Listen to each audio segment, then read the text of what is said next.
And the second domino has fallen in the NBA offseason as LaMelo Ball is being traded to the Timberwolves to be joined with Anthony Edwards. What's going on, guys? Donovan here from the top of the key.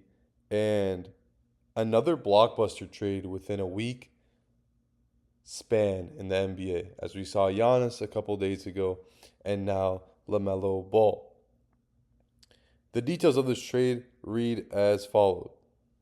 LaMelo Ball and Josh Green to Minnesota for Naz Reid, a 2023 a 2033 unprotected first round pick, three first round pick swaps in 28, 29, 30, and three second round pick swaps. I will say, based off that reading, the 2033 unprotected first round pick seems to be a pretty valuable pick as we don't know what's going to be happening in 7 years. We don't know the landscape of the NBA in 7 years. However, from a surface level view, I do think the Timberwolves won this trade. And now it does make sense why Julius Randle was offloaded to the Nets for pretty much nothing and a couple picks. And this came as a surprise to me from the Charlotte Hornets perspective. I knew the Timberwolves were looking for a star to pair with Anthony Edwards to keep him happy. However, I did not think it was going to be LaMelo Ball.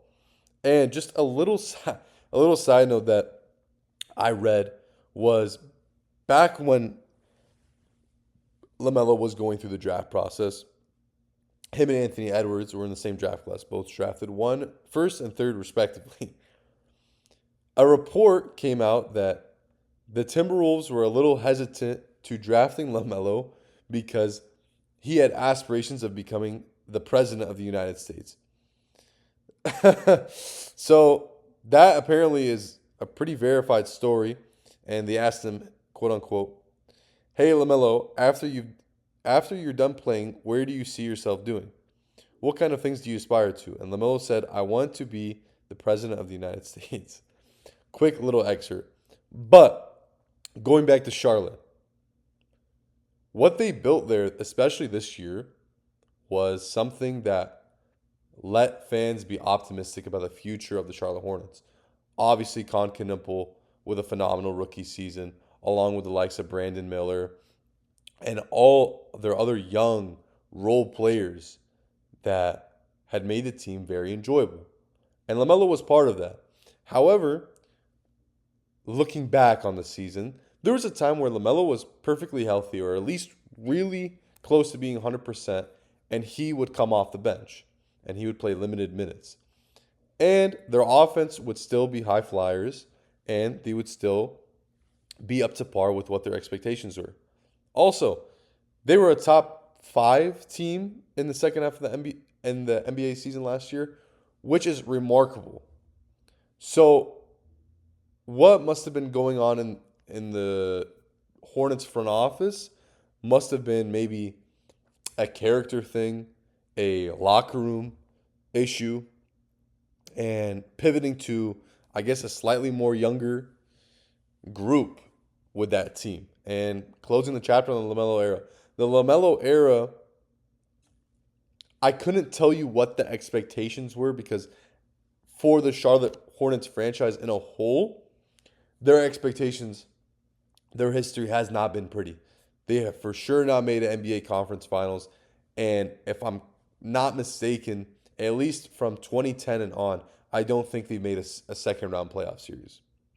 And LaMelo, they had not made the playoffs since he was on the team. If I was a betting man, I would have thought they would make the playoffs next year if they ran it back with this team, but that was not the case. Now going to the Timberwolves' point of view, I love this trade. With LaMelo and Jaden McDaniels, Rudy Gobert, that seems like a team that can compete to win an NBA title. And the Timberwolves, time in and time out, have proven that they will rise in the NBA playoffs. Right? They made 2 Western Conference Finals in the past 3 years, and last year they lost to a NBA Finals competitor in the San Antonio Spurs with a not really with probably a 60%, 50% Anthony Edwards and other injuries on the team like Io and Dante DiVincenzo. I love another ball handler for Ant, a true point guard, right? An issue for them was not having a guard like a Mike Conley, other than Mike Conley, to distribute the ball. LaMelo's going to push the pace. LaMelo is going to get the bigs involved in Rudy Gobert, and going to relieve some stress off Ant. Also, LaMelo is not the type of player to take up the spotlight, right? Obviously, he's a character on and off the court. But LaMelo can distribute the ball unlike any other point guard. Unlike a couple, he has set aside himself with the likes of Tyrese Halliburton and other pass first guards in the league today with his playmaking. I'm not worried about who's going to take the last shot on this team. I'm sure LaMelo is going to try to get the best shot for this team. I would like the ball in his hands making those decisions. However, this is still Anthony Edwards' team. Do not get it twisted.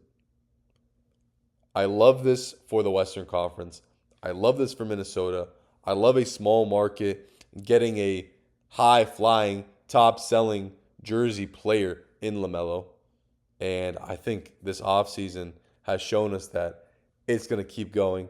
And free agency is going to open up in about a week. And I'm so super excited for that. And let me know what you guys think about this trade. And other than that, it's been Donovan. And I will see you guys in the next one. Peace out.